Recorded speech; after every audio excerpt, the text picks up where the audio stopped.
25 के बाद अक्सर 26 आता है, पर हम जिस रास्ते पे चल पड़े हैं ना, वहां पर 25 के बाद मुलाकात होती है 24 से। जी हाँ, अगर आप इस सिलसिले में हमारे साथ इसी एपिसोड से जुड़े हैं तो आपको बता दूं कि ये काउंटडाउन है उन चुनिंदा लम्हों का जिन्होंने इंडियन क्रिकेट की कहानी पलट के रख दी। सूची काफी लंबी है। शुरुआत हमने कर दी थी पिछले एपिसोड में 2008 के उस चेन्नई टेस्ट की जीत की बात करके, जिसने मुंबई में 26-11 के हमलों के बाद पूरे देश को थोड़ी राहत दी थी। पर आज जिस जीत की बात करने वाले हैं वो जीत भी मिली थी 2008 में ही, और उसका जिक्र भी किया था हमने पिछले एपिसोड के दौरान।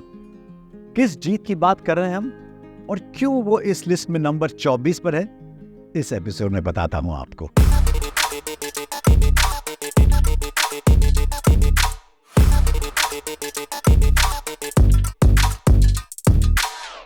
तो सितंबर 2007 में एक युवा टीम के साथ वर्ल्ड T20 जीतकर टीम इंडिया ने मानो जैसे एक अलग मकाम हासिल कर लिया था। लेकिन उस जीत के थोड़े ही दिनों के बाद इंडिया का मुकाबला हुआ 50 ओवर फॉर्मेट के वर्ल्ड चैंपियंस ऑस्ट्रेलिया से, और ऑस्ट्रेलिया ने रिकी पॉन्टिंग की कप्तानी में ये याद दिला दिया कि इस फॉर्मेट के बॉस अभी भी वही हैं। घर पे हुए 7 मैच की सीरीज टीम इंडिया आखिरी मैच शुरू होने से पहले ही हार गई। ये MS धोनी की कप्तानी में टीम इंडिया की पहली ODI श्रृंखला थी, तो थोड़ा धक्का तो लगा, इसलिए खासकर क्योंकि इसी फॉर्मेट के वर्ल्ड कप में उसी साल टीम ग्रुप स्टेज से बाहर हो गई थी। पर अक्टूबर 2007 से तकरीबन 5 महीने बाद ये कहानी पलट गई। 4 मार्च 2008 की शाम धोनी की टीम ने पॉन्टिंग की टीम को त्रिकोणीय श्रृंखला के फाइनल में हराया, वो भी ऑस्ट्रेलिया की जमीन पर। आपको बता दूं कि 1985 की वर्ल्ड सीरीज कप की जीत के बाद ये पहली बार टीम इंडिया ने ऑस्ट्रेलिया में एक व्हाइट बॉल टूर्नामेंट जीता था।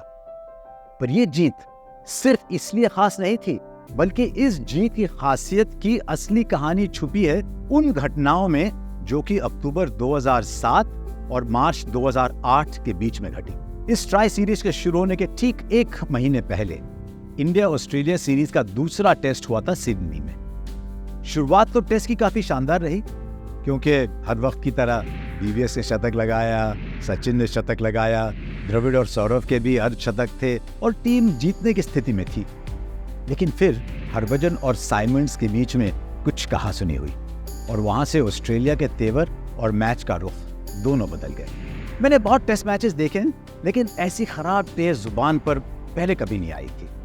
अक्सर हम स्पिरिट ऑफ क्रिकेट की बात करते हैं, उस टेस्ट में वो नजर नहीं आए, और इसीलिए जब वो मैच खत्म हुआ तो इंडिया में निराशा से ज्यादा गुस्सा था। हालांकि टीम ने पर्थ में अगला मैच जीता और बेहतरीन तरीके से जीता, लेकिन सिडनी टेस्ट का गुस्सा अभी भी कहीं ना कहीं ठंडा नहीं हुआ।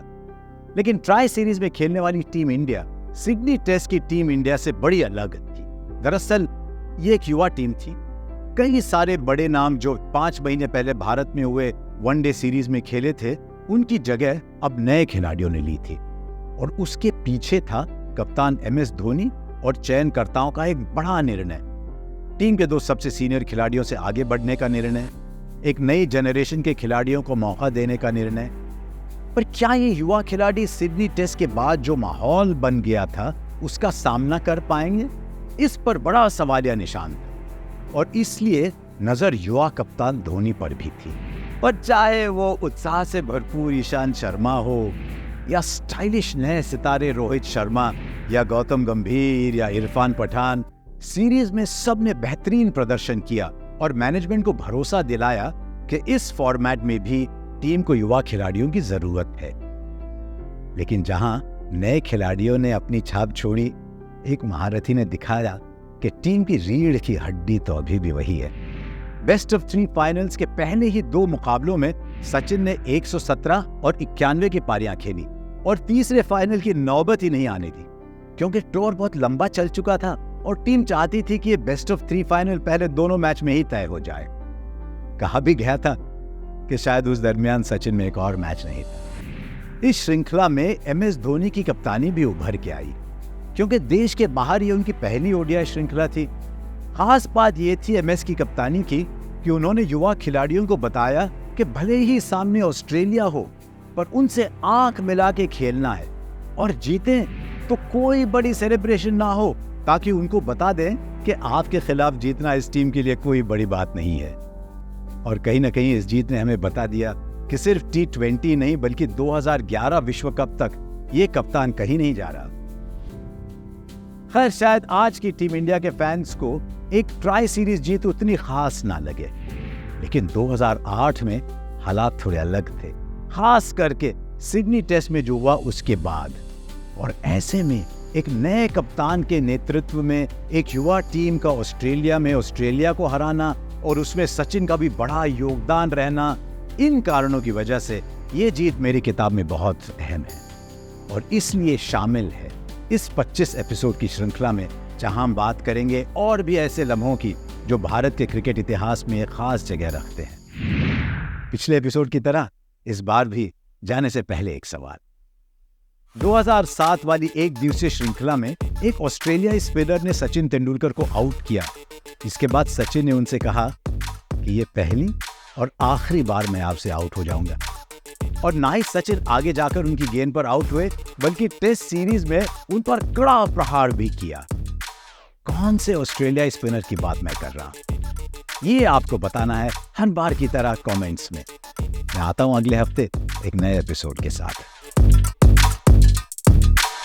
अगर आपको ये श्रृंखला पसंद आ रही है तो इस सिलसिले में हमसे जुड़ें और इस चैनल को जरूर सब्सक्राइब करें।